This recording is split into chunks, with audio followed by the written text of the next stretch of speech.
क्या पैगाम था कि मैंने वाजे कर दिया है, मगरिबी किनारे का अमली इल्हाक नहीं होना चाहिए। यानी इसराइल को जर्मनी ने यह बता दिया है कि वेस्ट बैंक का जो फिलिस्तीन का हिस्सा है उसका इल्हाक इसराइल में, उसको आप जबरदस्ती इसराइल का हिस्सा बताना छोड़ दो, उसे इसराइल में मिलाने की सोच जो है आपकी ये गलत है, इसे कबूल हम नहीं करेंगे। ये कोई नई बात नहीं थी। मिसाल के तौर पर जुलाई 2025 के वस्त में दोनों सरबराहान यानी जर्मन चांसलर मैरिस और इधर बेंजामिन नेतन्याहू दोनों सरबराहान हुकूमत के दरमियान होने वाली एक फोन कॉल के बाद जर्मन हुकूमत ने कहा था कि चांसलर ने इस बात पर जोर दिया था कि मगरिबी किनारे के इल्हाक की जानिब कोई कदम नहीं उठाया जाना चाहिए। जर्मन चांसलर के बयान पर तनकीद क्यों है आखिर? लेकिन इस बार जर्मनी के इस इंतबाह के बाद इस बार जो ताजा बातचीत हुई है उसमें जो जर्मनी ने एक वार्निंग एक तरह से दे दी है इसराइल के बेंजामिन नेतन्याहू को। इसके बाद इस वार्निंग के बाद ज़बानी कशीदगी में इजाफा हो गया है। जब इसराइली वजीर खजाना किसे कहते हैं? बिल्कुल सही, फाइनेंस मिनिस्टर। जब इसराइली वजीर खजाना बेजल स्मोट्रिच ने सोशल मीडिया पर मैरिस को सख्त तनकीद का निशाना बनाया था। सोचिए, जो जर्मन चांसलर है उनको निशाना कौन बना रहा है अपनी बातों से? इसराइल का वजीर फिनांस, यानी वहां के जो मिनिस्टर हैं, फाइनेंस मिनिस्टर है वो। तो उन्होंने एक्स पर लिखा कि वो दिन गुजर चुके जब जर्मन ये तय करते थे कि यहूदी कहां रह सकते हैं और कहां नहीं। आप हमें दोबारा पसमानदा बस्तियों यानी घेटोज में कैद नहीं कर सकते, खासतौर पर हमारी अपनी सरजमीन में। अब ये इसराइल किसे कह रहा है? इसराइल के वजीर खजाना यानी फाइनेंस मिनिस्टर किसे कह रहे हैं? जर्मनी को। वो जर्मनी जिनसे इसराइल का अच्छा खासा ताल्लुक है आज भी। अब उसमें थोड़ी कमी आ रही है, उसी पे तो आपको रिपोर्ट दे रहे हैं कैसे अब इस ताल्लुक में भी दूरी पैदा हो रही है। इसराइल में पार्लिमानी इंतखाबात यानी पार्लियामेंट्री इलेक्शन रमा बरस मौसम खज़ा में मुतवक्के हैं, यानी अक्टूबर नवंबर में। इस तनाजुर में स्मोट्रिच सियासी तौर पर खुद को नेतन्याहू से मुख्तलिफ साबित करने की कोशिश कर रहे हैं।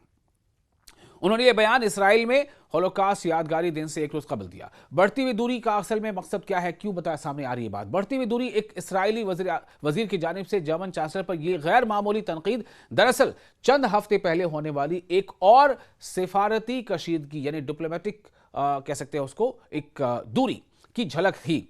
मार्च के आखिर में इसराइली वजीर खारजा गिडोन सार ने इसराइल में जर्मन सफीर यानी जर्मन के डिप्लोमेट के उस सोशल मीडिया बयान पर सख्त रद्द-ए-अमल दिया था जिसमें मगरिबी किनारे में इसराइली आबादकारों की जानिब से फिलिस्तीनी देहातियों पर तशद्दुद का जिक्र किया गया था।